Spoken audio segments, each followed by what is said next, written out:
notre homologue du Gard, président de la FFB du Gard, et Norbert Bache-Chevalier, président adjoint de l'AFNAIM Hérault. Ouais. Et donc, messieurs, bonjour ou rebonjour. Donc, vous avez 3 minutes maximum chacun, s'il vous plaît, parce qu'il est midi 28. Donc, on va essayer de finir à 13h maximum, vraiment maximum. Patrick, tu voulais non, je voulais juste, avant d'introduire cette table ronde numéro 4, saluer l'arrivée et la présence de notre ami Patrick Vignal, qui nous fait l'honneur de sa présence ce matin. Merci. Oui, il y a Patrick Vignal qui m'a envoyé un texto réenchanter les centres-villes. Bah oui, les centres-villes, bien sûr. Centre-ville en mouvement, n'est-ce pas? Exact. On commence avec vous, Hervé Vanal, pour l'aspect réglementation qui a déjà été abordé, donc quelques éléments de synthèse. Petit problème de micro. Merci. Oui, j'ai bien écouté les sujets évoqués au cours de ces 3 tables rondes et j'en retiens quelques réflexions. D'abord, je constate le grand écart entre l'orientation de la loi climat et qui réglemente la densité avec une approche très quantitative pour l'instant. On attend les décrets, mais on l'aperçoit un peu comme ça. Et l'attente de ce que j'appellerais la société post-Covid, qui attend de l'espace et s'éloigne de la métropolisation forcée qu'on évoquait à l'instant. Ensuite, je reviens sur l'origine de la loi climat, c'est la Convention citoyenne, dont elle est issue, qui a clairement adopté une position de décroissance, mais à mon avis sans tenir compte des nouvelles donnes de la société, c'est-à-dire le télétravail, la numérisation du territoire, la mobilité décarbonée, tout ça sont de nouvelles données. Et je ne suis pas sûr que les gens qui ont conçu cette loi aient intégré cet aspect sociétal. Je reviens sur ce que disait M. Deljari, bon, je n'ai pas tout à fait les mêmes chiffres, mais souligner qu'en 2030, on nous annonce, alors j'avais 70% des emplois qui n'existent pas aujourd'hui. Donc, dans ce contexte, ne sachant pas ni où ni comment les gens travailleront, je pose une question et je n'ai pas la réponse sur la façon dont les gens habiteront. Où vivront-ils et dans quel logement? Pour finir, je n'ai pas d'action chez son éditeur, mais je voudrais inciter les gens dans cette salle à lire le dernier livre de Jean Viard, qui s'appelle « La révolution qu'on attendait est arrivée ». Vous avez toutes les notions qu'on a évoquées ce matin, sur la nouvelle société, la nouvelle façon de travailler, la nouvelle façon d'habiter. Et je regrette, je pense qu'ils ne l'avaient pas encore lu quand ils ont fait la loi, mais que nos têtes pensantes ministérielles devraient relire ce livre avant de promulguer les décrets. Merci, c'était Hervé Vanal pour l'UNAM. Laurent Villaret pour la FPI Occitanie-Méditerranée sur la notion d'urgence. Alors, je pense qu'il y a 2 principes fondamentaux qui sont clairs ici. Alors ça, c'est pas l'État qui doit créer une loi ou qui doit décider de quelque chose, puisque effectivement, je partage les propos d'Alexis Rouc. On est dans un phénomène de centralisation aujourd'hui, avec notamment le ZAN, mais pas que. La disparition de la loi Pinel dans des communes de notre beau territoire en est aussi le témoin. Il y a 2 principes fondamentaux. On peut se dire tout ce qu'on veut qui ne changeront pas. C'est que le premier point, c'est qu'on ne peut pas empêcher les gens de s'installer. La démographie dans notre région, je pense que les données, le premier slide qui a été donné aujourd'hui, il est clair. On ne peut pas empêcher les gens de s'installer. Alors, on peut parfois ne pas accepter qu'ils viennent dans sa ville pour des raisons politiques. Je ne fais pas de politique, je ne juge pas à ce point-là. En tout cas, ils veulent venir, il faut bien les installer.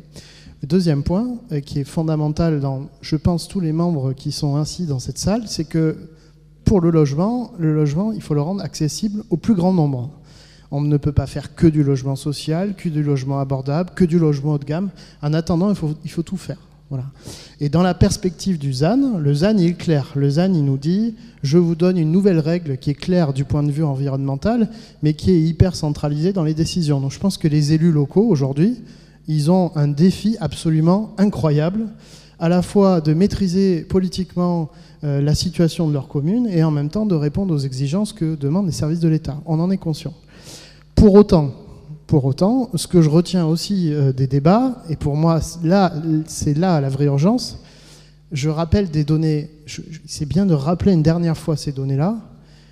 L'ex-Languedoc-Roussillon, c'est un peu le territoire duquel on parle depuis tout à l'heure, produisait à peu près 8000 logements par an. À peu près. En neuf, je parle, en logement neuf. Aujourd'hui, on finira l'année à 4000. L'ex-Languedoc-Roussillon produisait la moitié de ces logements neufs sur la métropole de Montpellier, dont la moitié était produite sur la ville-centre.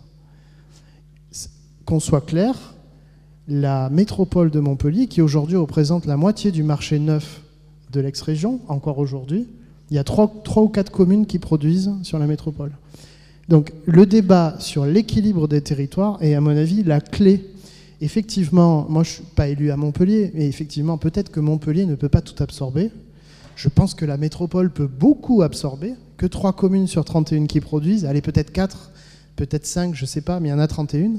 Et alors, si on élargit à l'échelle du grand territoire, je partage totalement les propos d'André Deljarry quand il dit qu'on a un chapelet de villes moyennes exceptionnelles le long de l'autoroute, et d'ailleurs des hauts cantons aux territoires à peu près formidables, sur lesquels il faut absolument qu'il y ait une coopération entre les élus pour essayer de se dire comment j'étale la production de logements, et à tous les prix. Voilà. Et c'est bien qu'il y ait des agences de développement économique, c'est bien qu'il y ait l'idée de faire une agence d'urbanisme. Moi, j'aimerais bien qu'elle soit demain matin opérationnelle. J'aimerais bien que la sphère de l'acte de bâtir, d'ailleurs la sphère privée, parce que certes, on n'a pas envie de citer des projets privés, mais moi je pense qu'il ne faut pas se gêner pour les citer, en fasse partie. Moi, j'aimerais bien qu'on en fasse partie.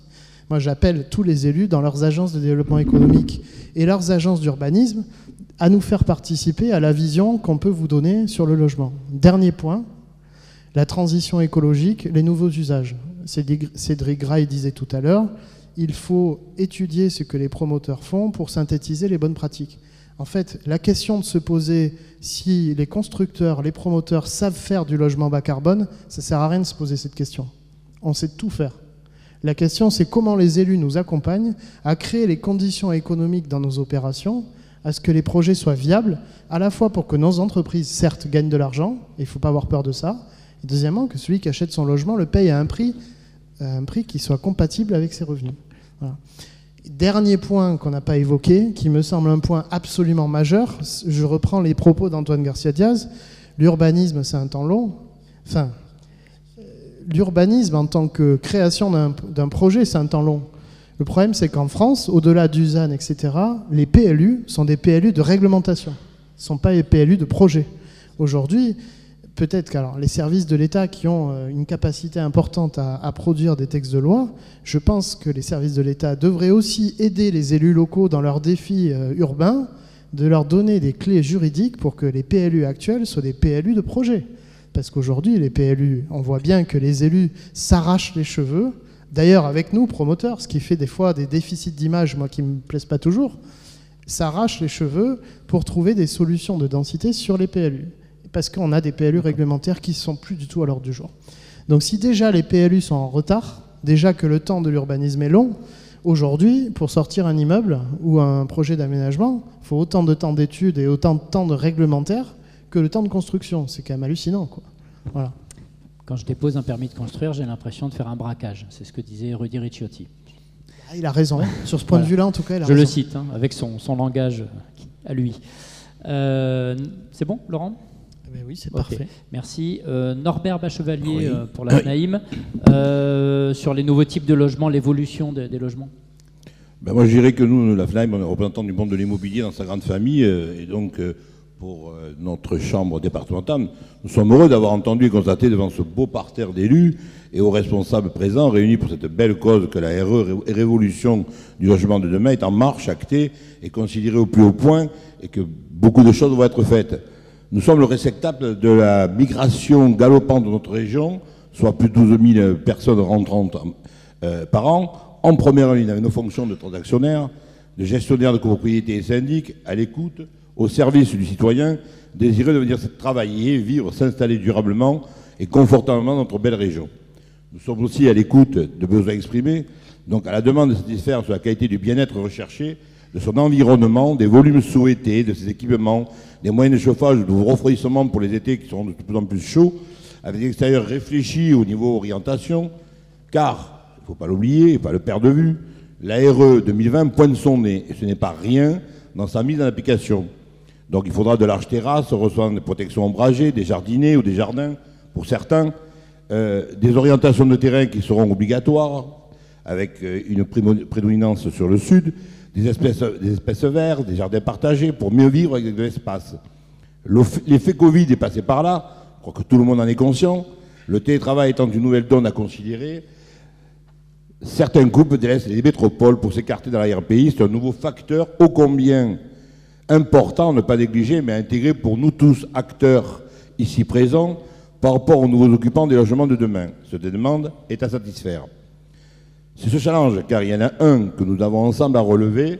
Il passe par beaucoup de concertation, de partage d'idées et apporter des solutions idoines pour le co-construire tous ensemble de concert. C'est le défi de demain. Je songe, j'en suis certain, mes amis partenaires de l'ABCD ici présents dans l'acte à bâtir, ils savent construire propre, écolo, vert, avec des matériaux biosourcés et j'en passe, s'adapter par la qualité architecturale servie, inventée, innovante. Donc souvent, M. Michael Delafosse en est l'ambassadeur. Innovante, nous pouvons être sûrs que ça sera fait et pouvons en être fiers. Le gouvernement planche sur une nouvelle base de référentiel au niveau des tailles minimum des espaces à vivre et pièces intérieures. Nous le suivrons avec une très grande attention. Il va sans dire que l'heure de la guerre reste le foncier et son coût, on est d'accord, à maîtriser pour permettre de concevoir du logement abordable comme fer de lance pour une nouvelle génération désireuse d'avoir un chez-soi à prix raisonné. Je ferai juste une parenthèse qui m'est donnée de faire, c'est quand on voit la qualité de concertation possible ou soit de faire ensemble, le sujet de pourquoi légiférer sur une application de loi sur la pratique des loyers à venir. Sujet majeur qu'il en est pour nos clients investisseurs, nous devons en débattre ensemble, localement, avec la BCD, force de proposition. Enfin, je conclue mon propos pour dire au combien notre fédération de la FNAM, qui est à l'écoute du gouvernement, est toujours en avant-garde de mieux vivre, du mieux habiter, pour une grande légitimité reconnue dans notre monde de l'habitat privé, après considération que les logements existants étaient à repenser, à reconsidérer, surtout dans le cadre de la loi climat et résilience, à bâtir de concert avec Qualitel une action commune dénommée Coproverte, signée de temps avec Julien de Normandie, notre président ici présent, M. Torellon, pour la réhabilitation des collectifs dégradés ou pauvres, datant des années 1914, dépourvus d'isolation, de qualité, de ventilation, réelle passoire énergétique, etc. Et en outre, pour une prise de décision et conscience de nos syndics vis-à-vis des conseillers syndicaux, pour engager ces obligations de travaux d'amélioration énergétique. Nous, FNAIM, nous accompagnons nos adhérents professionnels en charge de cette rénovation structurelle. C'est en marche et en place, mené de front avec les pressions des responsables locaux de la LEC, de l'ADEME et des aides dispensées par la métropole et la région Occitanie. On ne peut pas avoir deux visages, deux catégories de modèles de logement de collectifs dans notre région. C'est la qualité de l'habitat. C'est bientôt fini, Norbert? C'est bon? Bientôt. Ça va, ouais. De l'habitat qui prive avant toute chose pour les 50 années à venir marquées par le réchauffement climatique, que nous n'en retirons pas l'effet par un coup de baguette magique. C'est à nous qu'il appartient de faire en sorte d'agir pour améliorer, parfaire le confort essentiel et vital des logements. J'en ai dit, je conclus là ma vision du monde de l'immobilier de demain, fier d'appartenir à cette belle académie du bâtiment de la cité de demain. Merci pour votre écoute. Merci, merci Norbert. C'était lu très rapidement, là. C'était le tiercé de Léon Zitrone, quoi, presque. Les coprovertes, les coprovertes, hein, c'est un concept assez intéressant. Patrick, je crois que c'est à toi. 4e position. Oui, c'est à moi. Oui, c'est à toi. Pour les risques de frein au développement économique, notamment. Ça marche? Oui. Ça marche? Je vais faire un tout petit peu plus court que notre ami Norbert. Moi, c'est vrai que je voudrais alerter, en tant que représentant du monde économique, comme nos amis, mais de la Chambre de commerce aussi en particulier, sur le grand risque de coup de frein que va représenter ce ralentissement de foncier que nous évoquons depuis ce matin, de coup de frein sur le développement économique. Ça a été dit, mais il faut absolument qu'on insiste là-dessus. On est dans l'urgence à ce niveau-là. On a des craintes. Des entreprises veulent s'implanter chez nous et elles ne y arrivent pas par manque de foncier. Des entreprises de chez nous veulent se développer et elles n'y arrivent pas pour les mêmes raisons. D'autres veulent créer, veulent innover, veulent créer. Elles ont beaucoup de mal à le faire. Donc il faut qu'on soit très très vigilant là-dessus, sur leurs besoins, sur leurs demandes d'infrastructures. Et bien évidemment, derrière, les besoins pour loger leurs salariés, leurs collaborateurs. À côté de ça, pour finir, nous devons aussi de relever des grands défis. Les grands défis du monde économique, pour nous, Chambre de commerce, c'est de rassembler autour des valeurs de la nouvelle industrie, de l'industrie du futur, une industrie positive, innovante, porteuse surtout d'emplois, avec des enjeux de transition écologique, de transition digitale, toujours dans ce cadre de l'industrie du futur qui a vocation à créer des emplois et surtout à former au métier de demain. 3 enjeux, l'attractivité, la compétitivité et l'agilité. Pour cela, une volonté, favoriser les filières locales. Et donc un grand objectif, rassembler autour d'une sorte de nouveau modèle économique, vertueux, bien évidemment, et qui passerait par la construction et la rénovation durable et éco-énergétique. Tout ceci nous entraîne aussi au passage sur le développement de la ville sur la ville et les connexions avec les commerçants. Merci Patrick. Pascal Lacosta pour la FFB, Gare, quelques mots. Merci. Bonjour. Ouais, ça marche. Écoutez, pour nous, il y a une double urgence. Il y a l'urgence effectivement de la construction de logements et il y a l'urgence de travailler pour nos entreprises. Aujourd'hui, les délais d'instruction de permis de construire sont beaucoup trop longs. Une fois de plus, on voit les limites de la technocratie de ce pays qui complique les choses de les simplifier. Aujourd'hui, on a 2 soucis. C'est qu'aujourd'hui, on a un carnet de commandes soi-disant qui est plein, mais oublions pas qu'on a fait une année où on a travaillé que 6 mois. Donc ce qu'on n'a pas fait l'année dernière, on le fait cette année. Et à un moment donné, il va falloir rentrer des carnets de commandes. Donc il faut construire pour pouvoir travailler. Sinon, à un moment donné, il y aura de moins en moins d'entrepôts du bâtiment puisqu'elles déposeront tous le bilan. La deuxième chose, c'est le coût de construction, ça a été dit. Aujourd'hui, on peut rajouter des normes, on peut faire l'ARE 2020. À un moment donné, ça a un coût. C'est un coût. Nous, on travaille dans des délais de plus en plus courts. On met plus de temps, ça a été dit tout à l'heure, à préparer un projet, à avoir un permis de construire plutôt qu'à réaliser les travaux. Et puis ensuite, il y a le problème du foncier, où souvent la variable d'ajustement sur le prix des entreprises, c'est le prix du foncier. Et ça, à un moment donné, il faudra trouver quelque chose pour arrêter cette inflation des prix du foncier. Alors effectivement, il y a de moins en moins de foncier à cause des SCOT, à cause des PLU, etc. Mais à un moment donné, on ne peut pas continuer comme ça sur la surenchère du foncier, parce que ça reste la variable d'ajustement du prix des entreprises. Et c'est nous qui le payons, ça. Thierry Ducrot. Oui, bonjour à tous. Par rapport au débat qui a eu... Parle bien dans le micro. Pardon. Par rapport au débat aux 3 tables rondes qui ont eu lieu ce matin, ça a répondu à quelques questionnements, à quelques interrogations qu'avait l'équipe d'ABCD, le club ABCD. Mais je crois que la cité de demain, pour nous, elle doit répondre à 3 défis. Tout d'abord, le défi social, parce qu'accueillir tous les ans 14 000 nouveaux habitants sur le territoire de l'Hérault, c'est important. Il faut donc revoir la politique de construction des logements pour pouvoir accueillir ces personnes qui ont une volonté différente au niveau de ces logements par rapport à la période de Covid qu'on vient de vivre. Donc les exigences sont différentes par rapport à certaines années. Mais à côté de ces logements, il est certain que les communes vont avoir également à investir sur des rénovations d'écoles, des constructions de crèches, des aménagements de lieux de culture. Donc ça, ce sont des défis importants. Le deuxième défi, c'est le défi environnemental. Et là, je dois rassurer tous les partenaires de l'acte de bâtir, les entreprises de la Fédération du bâtiment, comme pour la RGE, sont prêtes pour relever le défi de la RE 2020. Par contre, là, j'attire l'attention des élus que vous êtes et des donneurs d'ordre. Attention, chaque fois qu'il y a une nouvelle réglementation qui est mise en place, on voit une chute de l'ordre de 35% des appels d'offres dans l'année de mise en place d'une nouvelle réglementation. parce qu'il faut que ce soit les maîtres d'œuvre en amont et les services instructeurs qui s'imprègnent de ces nouvelles réglementations. Donc là, on vous demande d'être vigilant, parce qu'aujourd'hui, on est au milieu d'un trou d'air.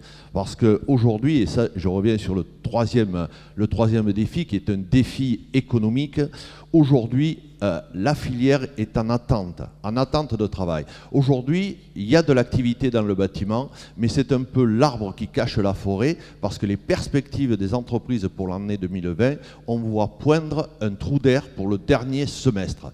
Aujourd'hui, si vous, maître d'œuvre, maître d'ouvrage, vous ne boostez pas les projets, bon nombre d'entreprises n'auront plus rien à réaliser dans le deuxième semestre de l'année 2022 ou peut-être en début 2023. Donc là, je tire la sonnette d'alarme, d'autant plus, et là je tiens à nouveau à le rappeler, que le bâtiment est la première force économique du département de l'Hérault avec 30 000 salariés.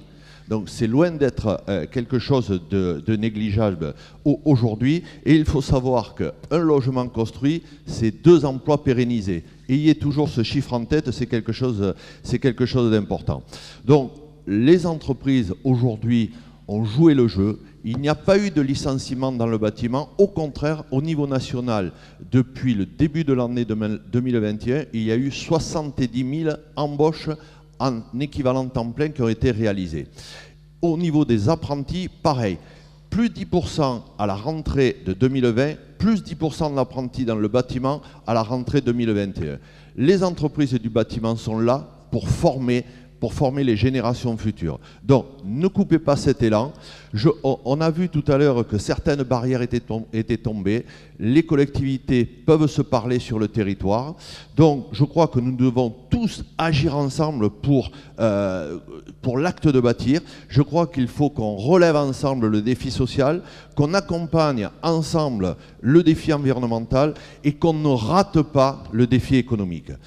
Sachez que la fédération, que ce soit la fédération du Gard ou la fédération de l'Hérault au sein de l'ABCD, sera toujours un interlocuteur privilégié et constructif à votre disposition, mais de grâce, lancez vos appels d'offres, parce que s'il n'y a pas d'appel d'offres dans les mois à venir, vous n'aurez plus à terme d'entreprise pour réaliser vos projets. Merci. Merci Thierry. Patrick, une mini conclusion. Mini. Quelques mots donc en style télégraphique. Ne perdons pas de vue l'urgence de la situation. Vous l'avez compris, il y a une urgence, surtout liée bien sûr à la perte d'emploi. Nous avons noté avec un grand plaisir qu'il y a une belle collaboration et un dialogue apaisé entre les principales collectivités. Ça nous promet un avenir plus réjouissant. Peut-être avons-nous ce matin suscité une envie, enfin ressusciter une envie de concertation, puisque c'est un mot qui est revenu souvent. En tout cas, sachez que l'acte de bâtir, comme vient de lire Thierry, est prêt à relever tous les défis que nous avons envisagés. Sachez qu'ABCD sera toujours disponible pour une concertation. Considérons que cette matinée n'est qu'une étape, que ce n'est qu'un début d'une collaboration que nous souhaitons fertile avec toutes les collectivités.